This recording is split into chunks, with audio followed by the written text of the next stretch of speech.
नमस्कार, आप देख रहे हैं सी न्यूज भारत और मैं हूं आपके साथ प्रिया श्रीवास्तव। वक्त हो गया खास खबर का। उत्तर प्रदेश के हरदोई जिले से पुलिस की कार्यप्रणाली पर गंभीर सवाल खड़े करने वाला मामला सामने आया है, जहां कचौना कोतवाली पुलिस पर रिश्वत लेने और विरोध करने पर सख्त कार्रवाई करने के आरोप लगे हैं। हरदोई जिले के कचौना क्षेत्र में एक जेसीबी मशीन को लेकर विवाद ने तूल पकड़ लिया है। जानकारी के मुताबिक बक्सा खिला गांव में बेसमेंट की खुदाई का कार्य चल रहा था, जिसमें एक जेसीबी मशीन लगी हुई थी।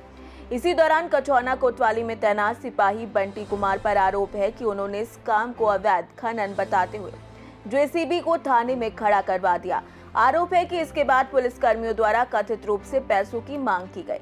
मामले में कोतवाली अमित सिंह और सिपाही बंटी कुमार का नाम सामने आ रहा है, जिन पर 50,000 रुपए की मांग करने बाद में 27,000 रुपए लेकर जेसीबी छोड़ने का आरोप लगाया गया है। बताया जा रहा है कि जब इस पूरे मामले में स्थानीय स्तर पर विरोध हुआ तो भाजपा के मंडल अध्यक्ष मयंक सिंह ने हस्तक्षेप किया और स्थिति और बिगड़ गई। आरोप है कि इसके बाद जेसीबी को दोबारा रोका गया और चालक के साथ मारपीट की गई। साथ ही जेसीबी को सीज करने की कार्यवाही भी की गई। इस घटना के बाद क्षेत्र में आक्रोश का माहौल है। पुलिस की कार्यप्रणाली पर भी सवाल उठाए जा रहे हैं। हालांकि इन आरोपों की आधिकारिक पुष्टि और जांच अभी भी बाकी है। मैं मयंक सिंह, मंडल अध्यक्ष कचौना भाजपा। मुझे मालूम चला कि मेरे कार्यकर्ता इकबाल की एक जेसीबी को गलत तरीके से पकड़कर यहाँ थाने में फंसाया जा रहा है खनन के मामले में। तो मैंने आदरणीय जो प्रभारी हैं उनसे बात की, तो उस विषय में मुझे जब संतुष्टिजनक जवाब नहीं मिला तो मैंने आदरणीय पुलिस अधीक्षक साहब से भी बात की। उसके बाद जो है एडिशनल एसपी श्री गौतम जी को वहाँ जांच के लिए भेजा गया है और अभी कार्रवाई के लिए जो है अपनी आपस में बातचीत वो उच्च अधिकारियों से हो रही है उनकी। और फिलहाल जो भी होगा हम कार्यकर्ता के साथ हैं। अगर कार्यकर्ता के साथ कुछ गलत होगा तो दिन हो या रात 24 घंटे मैं और हमारे साथी कार्यकर्ता हमेशा कार्यकर्ता के लिए जिएंगे और लड़ेंगे मरेंगे। इकबाल है, मैं भारतीय जनता पार्टी सेक्टर संयोजक हूँ। कहाँ रहते हैं? दली नगर समोधा। अच्छा, क्या समस्या हुई है? समस्या ये हुई है, हमारी घंटे के हिसाब से जेसीबी गई थी भाई साहब की। बक्सा खेड़ा गांव के पास में बेसमेंट बनना था, तो उसमें जो है कार्य करने के लिए गई थी। थोड़ा सा कार्य हुआ जैसे ही, और किसी ने जो है गलत सूचना दी थाना अध्यक्ष जी को, अमित सिंह जी को। तो उन्होंने जो है अपने कांस्टेबल को भेजकर गाड़ी को वहाँ से पकड़कर थाने ले आए। कौन आया था कांस्टेबल? बंटी।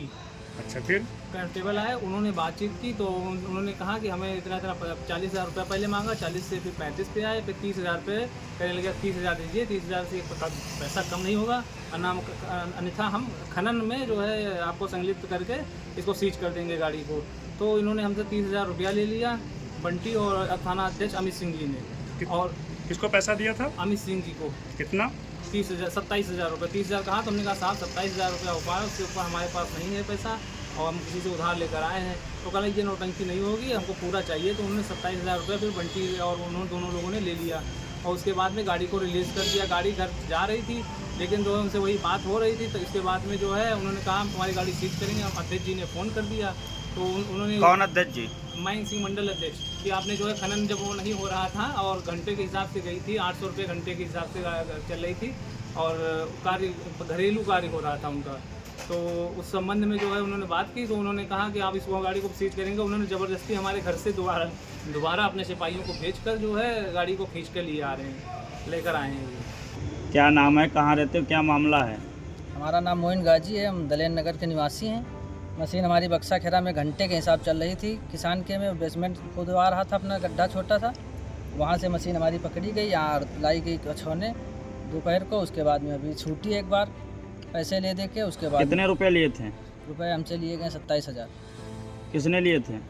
बंटी ने लिए और यहाँ प्रभारी साहब सबके जानकारी में था, सबकी थाना अध्यक्ष साहब। जेसीबी आपकी छोड़ दी गई पैसे लेकर? हाँ, छोड़ दी गई। और यहाँ से जाते हुए हरदासपुर पहुँचे, गुड्डू नेता के द्वारे से फिर वापस जाके फिर ले आए। फिर किसने ले आया वापस? यहीं बंटी गए और 4 पुलिस वाले साथ में थे और विशाल पुंडारी जी भी थे साथ में। और उसके बाद में यहाँ लाके तब MB एक्ट का चालान कर दिया गया, फिर से सीज कर दी गई रात में। हमारा लाइसेंस लिया, हमारे DL की भी DL पर चालान हुआ जी। और हमारे रुपए भी बाद में वापस कर दिए गए। किसने वापस किए रुपए? रुपए बंटी ने वापस किए। ये पैसे हमारे पास अभी हमारे हाथ में। ये पैसे किस लिए वापस किए? अब चालान हो गया तो इसलिए पैसे वापस कर दिए गए हमारे। तो पहले छोड़ दिया गया।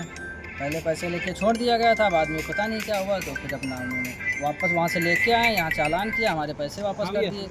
अब हमारी मशीन घंटे में चल रही थी, पूरी जानकारी किसान को हम लाए आएंगे आपके सामने सुबह। अभी जब बताओ अभी चलो किसान के पास, उसके पास कागज है सब बात। हरदोई से सी न्यूज संवाददाता अनुराग सिंह की रिपोर्ट। देखा जाए तो अब देखना होगा कि इस मामले में उच्च अधिकारी आखिर क्या रुख अपनाते हैं और क्या आरोपों की निष्पक्ष जांच कर दोषियों पर कार्यवाही की जाती है या फिर नहीं। फिलहाल इस खास खबर में इतना ही। देश दुनिया की बाकी और खबरों के लिए आप बने रहिए सी न्यूज भारत के साथ।